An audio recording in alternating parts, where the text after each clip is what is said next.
This is an age of disruption, of profound revolutionary change. What we're really asking ministers is to empower the ambassadors. The only thing that you really push forth is the truth. You don't see many women represented when it comes to the decisions as to how to handle the pandemic.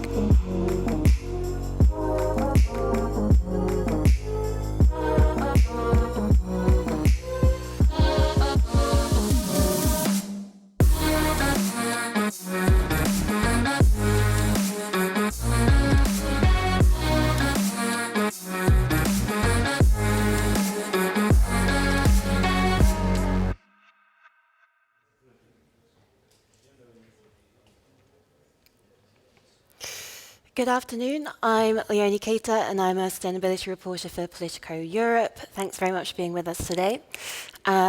We just heard about how to achieve Europe's digital transition. Now we're going to look at the state of play in the twin transition, the intersection of tech and climate policy. Please join in and participate by asking questions to our panelists using the Swapcard app and by tweeting about the discussion using #PoliticoAI. Here with us today, we have Green MEP Marcel Kolaja in person, thank you. And online we have Ilias Iakovidis, Advisor for Digital Aspects of Green Transformation for the Commission's DG Connect department, and Neves, the Chief Executive Officer of the Global Enabling Sustainability Initiative. Hello both, thanks for joining us. Marcel, my first question is for you. This time last year, the Greens sent a letter to the Commission warning of lacking environmental standards in the ICT sector. What kind of progress has there been since then, in your view, and what more do you think the Commission and industry should be doing to green the digital transformation? Well, since then, the Commission published the Sustainable Product Initiative, where the aim of it is really look at eco-design to make sure that tech also designs a product hand in hand with the green transition that we need to take in order to tackle the climate change, in order to meet the climate goals. So basically the aim of this letter, that was also co-signed by industry representatives, is to set the level playing field in the industry when it comes to labeling, for instance, so that it enables consumers to choose the products that they buy also based on the information that they have according to repairability of these products, the sustainability of these products, how long they will last, etc. Mm-hmm. And so would you say you were impressed by the Sustainable Products Initiative? Does it need to go further in any respects? How did you receive that? Yeah, so that has been published just last month. So now it will go through the usual legislative process where we need to really assess all the elements of it, all the aspects, whether there needs to be, if we need to be more ambitious in specific goals. But in general, I would say that it goes in the right direction. Mm-hmm. Luis, among the members of the Global Enabling Sustainability Initiative industry group, you have Dell, Ooyy, AT&T. As CEO of this initiative, what do you make of these kind of policy measures, especially those that will likely have a binding effect on sectors like electronics manufacturers? Well, first of all, thank you so much for the invitation, and my also salutation to Ilias Iakovidis and the distinguished member of the parliament. Well, we in GSE have been working on these activities or sustainability for over 20 years now. GSE is a business organization, somehow different from many others in the marketplace. We are not a lobbying organization. We have been really dedicating our strengths to work on what I call the intersection between digital technologies and sustainable development. And so many of these things have been tackled by our members since I remember being the Jesse chairman many years ago. Today I have a different function in Jesse, but we started to work on these matters in 20 years ago. And at the time, by the way, that at policy level, there was almost no attention or a lack of attention to many aspects related to sustainable development and technology. And just to give you an example, the very first report related to coltan, which was used to make batteries for mobile phones, was done by Jesse, and that gave the way then for policy making and for the European Commission also to address the issue of conflict mining. But we started that initiative almost 20 years ago, and we did that report that was the basis for the OECD guidelines on and due diligence on conflict minerals. And we established an organization that today is called the Responsible Minerals Initiative, together with RBA, that is really addressing this type of situations of conflict mining. And this is only one example, but we develop many other activities in the supply chain area as well. And so companies have been walking the talk in many regards. What I also would like to mention is that although the ICT industry, like any other industry, we have our own challenges, our own problems, but we have been looking how digital technologies can really make a positive impact into the other industry sectors. We have been dematerializing many devices, many things that used to be in the marketplace, like CDs, DVDs, and so on. So we are a cutting edge industry that really will be fundamental to ensure the sustainability of the planet. And so we have been very much focused on the solution side. I understand that we need regulation, we need the rules, but normally also regulation takes a lot of time to put in place, and we are more agile. We like to work together with our members really to use technology to be part of the solution to make this world really a better place for everybody. And the enabling conversation, the impact that the digital industries will have in the power sector, in the mobility, logistics, agriculture, all those sectors will be deeply depending on technology, and technology will be really impacting for good, those sectors, so that we will be living in a better world in the years to come. And so when it comes to specifically the Sustainable Products Initiative or the Common Charger proposal, are those kind of binding requirements something that you specifically would welcome for the ICT sector? As I said, I welcome, initiatives which provide a better, solution that to address sustainability, and whatever policy measure is coming out from the Commission that helps, for the European Commission to achieve its targets and to bring down carbon emissions and to create a more responsible environment. It's welcomed. What I'd like to say is that eco-design and designing for sustainability is not something new. Companies have been doing that for quite a long time. Companies are the ones that have a greater interest to develop more efficient products and services, and they have been investing a lot to provide those types of solutions to bring them to the marketplace. Of course, those things are not in the normal discussion. Companies are not publicizing anything around that. But if you see the evolution of technology, of different devices, mobile phones, different initiatives in the industry, you will see that we have been progressing a lot in terms of dematerializing, making things more efficient, becoming more, climate friendly in many different respects. The network infrastructures are more efficient. We have been deploying more efficient technologies that reduce emissions in the network infrastructure. So those things are happening as we speak. The problem, I think, and the concern is that because climate emissions are growing continuously, we are trying to find who can help to find the solution to address those increases. But I tell you one thing, we've done 3 reports around the technology and climate change, the so-called SMART reports. And what we discovered is that the enabling impact of technology, of digital technologies, is 10 times bigger than our own footprinting. So what we emit as a sector is less 10 times that what we enable other sectors that we enable in other sectors to happen. So in our 2015 report, we came to the conclusion that the ICT industry could reduce 20% of the global emissions in a business as usual scenario. The problem is that, as I said, emissions continue to grow faster, and that creates a problem for the planet. But that responsibility is not only for the ICT, it's for all the industries and policymakers as well.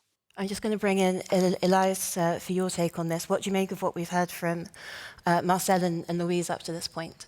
So good afternoon, Leonie. Nice to meet Marcel, and hello, Louise. I would like to build on what Marcel said. We do need to make sure that the digital sector becomes greener. So that's for sure. We don't shy away from that. We need to clean our house. But I'll finish with what Louise said. And so to take it specifically what we do as a commission, we already 2 years ago, we have committed that our data centers in EU will be climate neutral by 2030, which is 20 years earlier than the goal of EU as a whole. We wanted to make sure also that the devices and the e-waste is kind of tackled on, because this is the fastest growing waste category. So we're working on the so-called circular electronics initiative under the umbrella of circular economy. And partly it's already addressed by another initiative that came out at the same time as the Eco Designs for Sustainable Product, the so-called Sustainable Product Initiatives. And that was the supporting of citizens for green transition. So there is already modifications of existing directives that give more power and more information to consumers regarding the electronics they buy, and information about the durability, about the reparability, that will be further kind of complemented by so-called right to repair initiative that will come out after summer. So this is very important. So first thing I want to say is that ICT sector is paying very important, they pay very close look at their footprint. And they are about 3% of total emissions, okay? So the ICT sector as a whole represents about 3% of total GHG emissions. And they want, and we work with many of the sectors, including Jesse and a lot of companies in the so-called Green Digital Coalition. We're working on this 3% to become 2%, to become 1%, and driving them to zero even by 2040, if possible. And many companies have already understood that this is not only good for the climate, it's actually good for their business. So the green ICT is the big trend, and every big ICT company knows that this is their future. Now, what about the 10, 15, or maybe 20% that we can cut through digital? And if you look at the Eco Design for Sustainable Product, there is kind of a new kid on the block. There is a new concept called Digital Product Passport. The most powerful way to use digitalization for climate is to enable circular economy in Europe and globally. One way to do that is to track and trace our materials, our products, to enable information when needed for reparability, for refurbishment, for recycling, to be there accessible to those that need it and have the right to see it. So the Digital Product Passport is one example. It's just one of many examples where digitalization can help the climate change, can help the environmental cause. Another example of the circular economy measures you mentioned is the common charger proposal. And so just on that point, I wondered if you could tell us your thoughts on MEPs in the Internal Market Committee yesterday voting for an extended scope to the common charger proposal. I guess this is a question for Marcel. Oh, yeah. Yeah, exactly. Marcel, yeah. Oh no, for Ilias, for the Commission's take on the. I obviously support that. Yeah.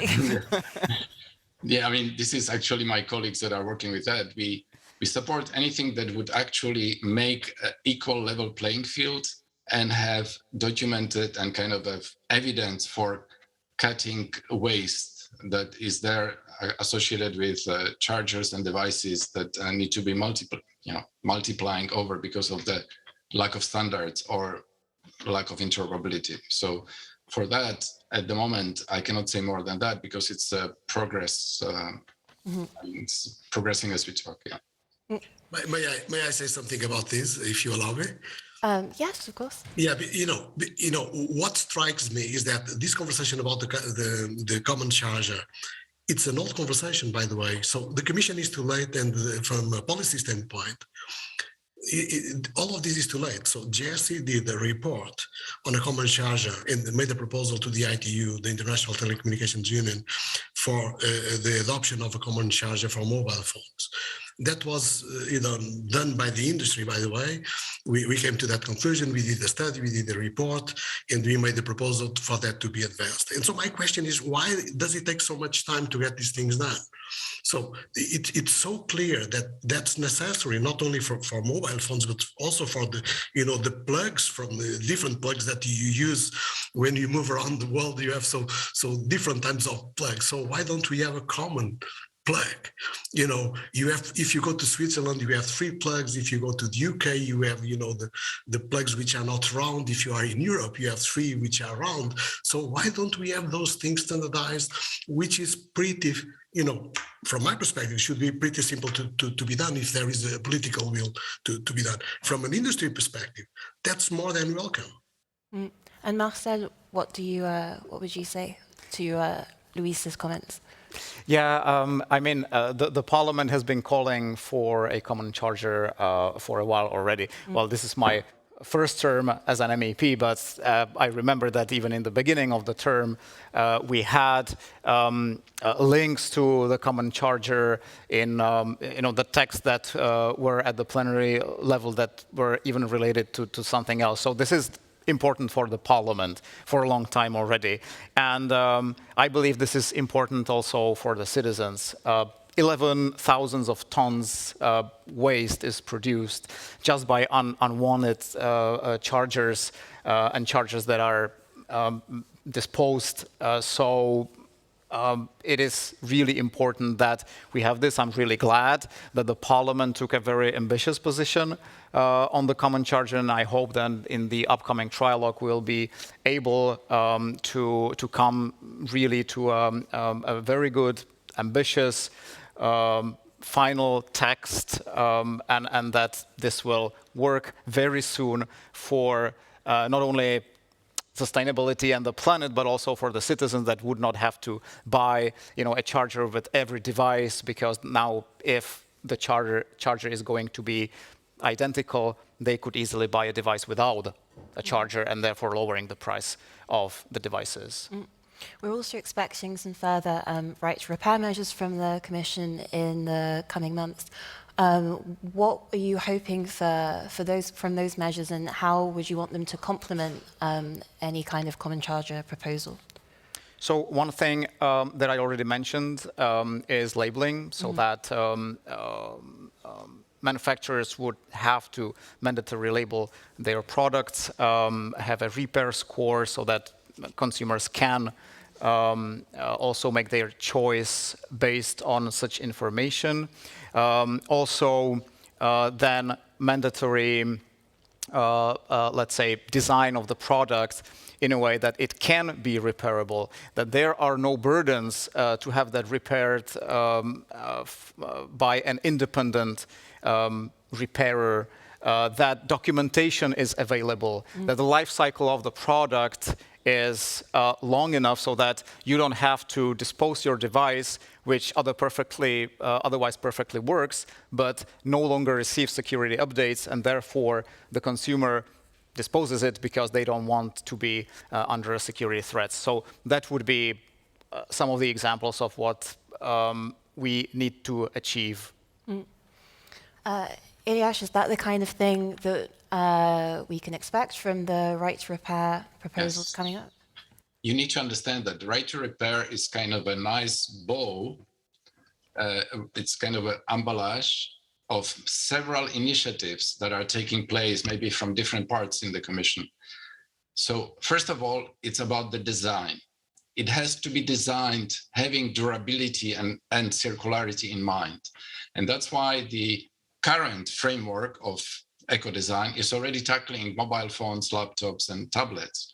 And the new framework that will be negotiated hopefully soon will then add more features like digital product passport and further information exchange. Now, the design is so important that will actually be the basis of possibility of repair and refurbishment. Because you have to understand one thing.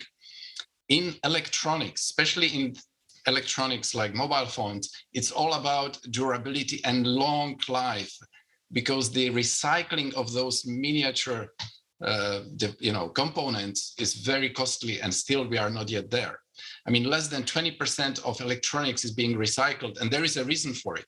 It's not just because. So we need to make sure, and the number one priority is long life and several users. It doesn't need to be one.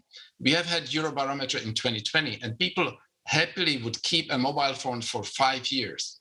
Today in Europe, average turnover of mobile phones, we actually change it every 2 years. If we could keep the mobile phone for 1 year longer, so between now and 2030, everybody just keeps 1 year longer. So if you're changing every 2, just change it every 3. If you change it every 3, change it every 4. If everybody could keep mobile phone 1 year longer until 2030, that would represent 1 million car lifetime emissions. That's the power of just one mobile phone. 85% of emissions is to produce it. So 85% of emissions are already gone before you touch your mobile phone. It's 10 to 15% is the electricity to charge it. It's nothing. So we need to make sure that there is a design, there is a lot of recycling material, as much as possible recycled material, and more than anything, durability and lifetime. And for that, eco-design is one thing, but incentivizing the users is as important. Giving them the information, making it easy for them to repair, making it easy for somebody to give it back. So we have a take-back scheme, making it easy for you to buy a second-hand, a refurbished and trusting second-hand, because maybe you don't care about having the latest model. So there are many measures that are done from different DGs that will be part of it, and labeling is one of them. So the Green Claims Initiative, what can you put as a label? It's not easy, because we are in the kind of a wild west of labels. So we're looking at it so that label, when there is a label, it has to be trusted, and there has to be a standardized method behind that label that shows the footprint or the circularity of whatever claim there is about it. Luis, oh, sorry. No, I just wanted to support that point. It's really important to understand that we need longer lasting, more sustainable devices. And the numbers are very clear. It's 71% of the environmental impact come from end user devices. So, when we hear from the Commission speaking out about the mobile phones, it's very logical, because this is where there's a huge potential for improvement. Thank you. And Luis, from what we've just heard from Marcel and Ilias, what would you have to add if you have an extra comment? Well, my comment is I do agree with everything that Ilias said, and I'm a strong advocate that there is a need for taking more responsibility in whatever business activities have an impact in the planet, and the impact on climate. What I think is that all these measures, in the current context that we live, where technology is developing at the speed of the light, as we are talking about the measures and its implementations, the time between you talking about them and then the real time that they are going to be implemented, many things will happen from a technology standpoint. And the technology is evolving very, very fast and is dematerializing very fast. We will be seeing more artificial intelligence capabilities. We will be seeing many, many technology developments which will be extremely relevant for addressing climate change and a planet where 11 billion people will be living in a couple of years' time. So that's the forecast around 2100. So the planet as it stands today cannot accommodate 11 billion people to live in a decent manner. Technology will have a fundamental role to address that. And we need to focus on the solution side. We have been talking a lot about the problem side, but the problem is extremely small. So the problem that the ICT sector is bringing to the planet is much, much smaller than the capacity that technology has to impact in a positive manner the planet.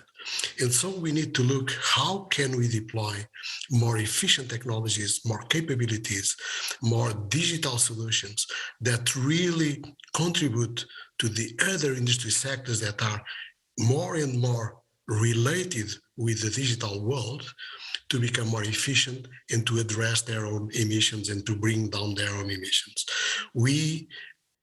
The technology industry, we have that capacity, and I think we need to change the conversation. I do not have anything against, regulating, what needs to be regulated to make sure that there is, in case that companies are not taking responsibility by themselves, then from a policy standpoint, we create the environment whereby regulation will drive, a more sustainable world. But we also need to think that the world is still on a wrong path. So emissions are increasing every year, and we are not paying attention to that. So the question is, what are the technologies, what are the solutions that will revert that trend? You don't listen any conversation on the climate summit or any climate summit about the role of digital technologies. People talks about the energy or the power sector, talks about cement, talks about oil. You do not listen anything from the solution side. That conversation needs to take place from a policy standpoint. We need the European Commission and the European Parliament to look into that area as well, because that's where we will be making the necessary impacts to ensure the stability of the planet. And I think that's a conversation that we need to take. Thank you. And since we're talking about new technologies, I think now is a good time for a question from our audience. That's also a good time to remind people to submit questions on the Swapcard app. Thomas Polak says, the draft report on AI Act done by IMCO and LIBE rapporteurs in the European Parliament should be published in those days. Do you think that the proposal by the Commission took into account the impact of AI to the environmental impacts sufficiently? I think on this question, if we could start with Ilias. Yes. We have been very busy with a lot of proposals. And so you have AI Act, we have DSA, DMA, Data Act, Data Governance Act. So as you have been watching, we have spit out the digital decade targets and principles. And of course, if I personally would say, yes, we could do even more with respect to environmental actions. They are already there. Regarding AI Act, there are more in the coordinated action plan maybe than the act itself. And so we hope also for the feedback from the Parliament on that. But there are seeds that we need to build on. And as Luis said, when we look at AI, we always have to think of both sides. What is that we can do to make the machine learning and the software learning behind the AI, having the smallest footprint possible, but also at the same time, don't focus on those 3% of the emissions that I talked about. Look at what we can do with AI to cut 10, 15, 20% of the emissions. So we always, when we talk about green digital, twin transition, we have to take both sides. What is the net effect of ICT like AI on the environment? What is the net effect? What is the positive? What is the negative? And take the difference. And that difference is positive, and we need to make it bigger positive at the moment. And we have to make sure that it never goes negative. So this is something that kind of a very clear line to take. When you think of ICT environment, always think of a net effect. Never focus only on the conflict, because the green digital transition, it's about two things: about the conflict, that's where you see the emissions of data centers, telecoms, and devices, and about the synergies. And too often, and I repeat, Luis, too often we only focus on the conflict. We only deal with the conflict, but the conflict is the 3% of the problem. This will not save us. We need to think of the synergies where we can really do the big difference. How do we take transport, energy systems, integration, manufacturing, agriculture? That's where we need to cut out. We're running a little low on time, and I'd like to hear from the other two as well. So, Marcel, maybe you could kick us off on this question too. Well, I would say in that aspect, the AI Act, as proposed by the Commission, is definitely not satisfactory. My political group proposes that the high-risk artificial intelligence systems would also include those that can have a major negative implication on the environment. And also, for those that are in the scope of performing assessments, they should also do an assessment on the impact on the environment. That really needs to be added to the AI Act so that it also falls into place into the whole strategy of Europe when it comes to tackling the climate change. Ilias, is that something that you have a comment to? Yeah, I personally welcome any good suggestions on this. And as I said, there are big discrepancies in calculating the impact that have a factor of 1,000. I mean, that's how bad it is in the scientific world. The impact of ML, of machine learning, and the deep learning of AI, there are arguments between scientific community where the factor is not 2 or 3, it's hundreds and even 1,000. So we need definitely, and we do want to make sure that the software and the AI is as green as possible. So that's there is no argument about that. So any help to kind of create the evidence and make measures, because then it's all about metrics. Unless we define standardized metrics, it will always be a good wish and talk.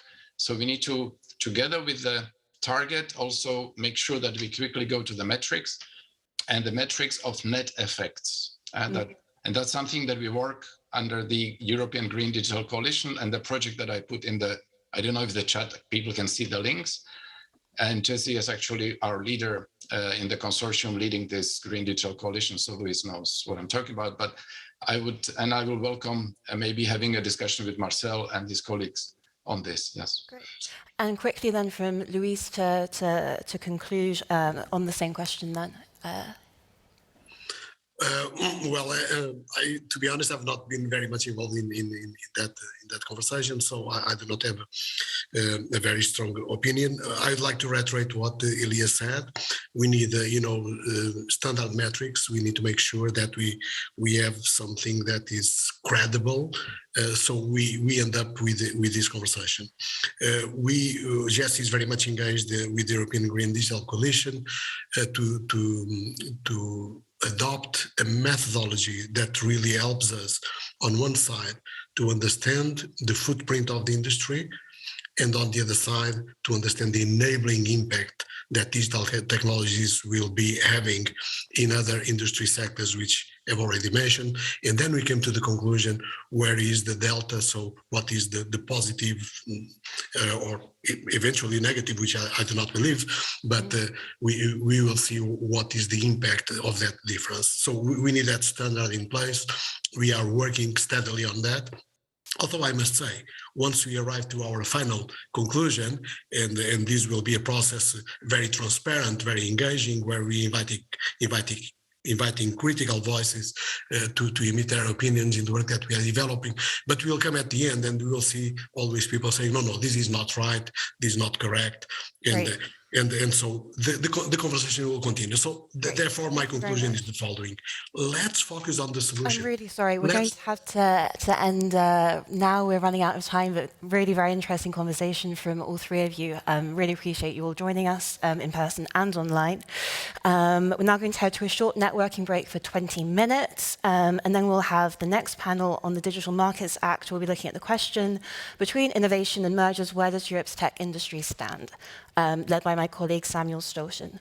Thanks again to all of our panelists and to all of you for watching, and have a lovely afternoon. Thanks for having me. Thank you. Bye-bye.